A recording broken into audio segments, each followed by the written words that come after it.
Meu filho nasceu e eu quero a minha vida de volta. E agora? Oi, gente, tudo bem? É uma alegria enorme estar aqui conversando com vocês hoje. O meu nome é Silvânia, sou médica pediatra, mãe da Isabel, de 6 anos, e do Bento e do Joaquim, que são gêmeos de 1 ano e 2 meses. Eu vim aqui pra gente bater um papo sobre maternidade, puerpério, pra gente poder pensar juntas modos outros de poder atravessar esse momento que é o puerpério de maneira mais leve, mais bela, mais inteira e mais consciente, com mais apoio pra gente. A maioria das mulheres não tem nem coragem de falar essas palavras em voz alta. A gente acaba sentindo tudo isso na solidão, no silêncio íntimo, nas madrugadas que a gente tá lá acordada, ninando nossos bebês. Mas a verdade é que a grande maior parte das mulheres se sente assim em algum momento, nessa travessia de se tornarem mães. A gente deixa de ser alguma coisa que a gente achava que era, sabia que era, se reconhecia sendo. E a gente se torna uma coisa ou outra que a gente absolutamente não sabe o que é. Essa nova mulher que nasce e que é uma estranha pra gente. Acontece também que essa vida que a gente se depara depois que a gente entra no puerpério é uma vida em que a gente é tomada avassaladoramente por emoções que a gente desconhece, que são novas. E muitas vezes a gente vive tudo isso numa turbulência de ter que performar um tipo de mãe que nos é dado, pronto, como modelo, seja social, cultural, seja um modelo trazido e ditado pelas nossas ancestrais, pela nossa linhagem. Mas de certo modo a gente cai nesse exercício de ter que produzir um maternar próprio, legítimo, a partir do nosso coração, mas ao mesmo tempo tentando cumprir com expectativas que nos são colocadas o tempo inteiro. Uma dessas expectativas é desse grande amor maternal, instintivo, automático, que praticamente a gente nasce pronta para amar esse bebê que chega.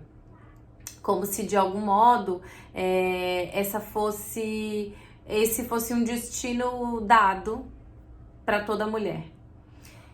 E a gente esquece a humanidade da mulher no meio disso tudo, que como qualquer relação que se dá, precisa de um caminho, né? Precisa ir de uma vinculação que se dá ao longo do tempo. Ela é permeada por ambivalências, por ambiguidades, por multiplicidades, porque ela vai falando de encontro, e o encontro só se dá enquanto ele acontece. Ele não está dado antes. Então, essa mãe que tá lá diante do seu bebê, ela vai experienciar todo tipo de sentir, tal qual a gente sente no encontro, nas nossas relações.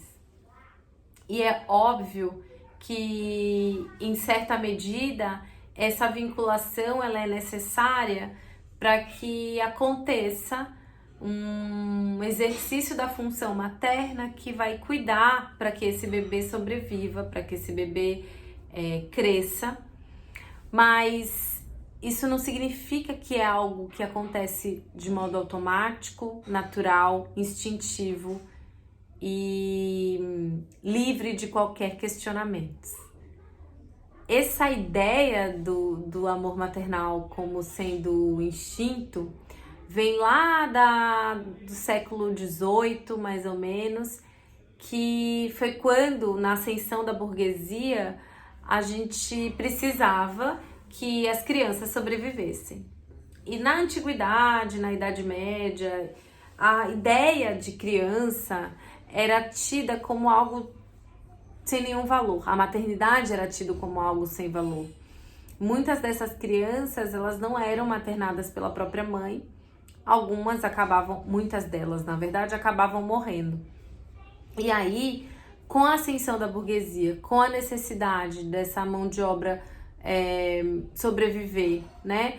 Uma necessidade demográfica, econômica, com a guerra, com a necessidade de ter corpos sendo produzidos socialmente para dar conta desse modo de operar a sociedade, essas mulheres começaram a ter esse grande papel, né, validado pela medicina, pela filosofia, enfim, esse papel de que elas cuidassem dos seus próprios filhos, que aleitassem os seus próprios filhos, porque isso os manteria vivos. E aí a gente vai vendo, então, um discurso que vai sendo criado, que vai dando um papel, um lugar para essa mulher, né, no exercício dessa função materna, um lugar de valor, ao mesmo tempo em que um lugar, quando ele é tido como natural, um lugar que é praticamente um destino exclusivo para essa mulher, como se ela não tivesse outras facetas dela que também a compõem. E aí, diante disso, as expressões dessa mulher que não estão em consonância com essa ideia naturalizada de ser mãe, romantizada, acabam que escapam, que fogem a essa naturalização, a essa ideia instintiva, e cria na mulher uma sensação muito grande de inadequação, de não pertencimento, de culpa. Então, poder falar que esse amor, ele é construído no dia a dia, que essa vinculação se dá com o tempo, que esse apaixonamento, ele pode sim vir acompanhado de emoções múltiplas que atravessam também essa mulher, e muitas delas também questionando se era aquilo mesmo que elas deviam estar vivendo. Isso tudo permite que a gente possa vivenciar com mais leveza, menos chicote, a maternidade.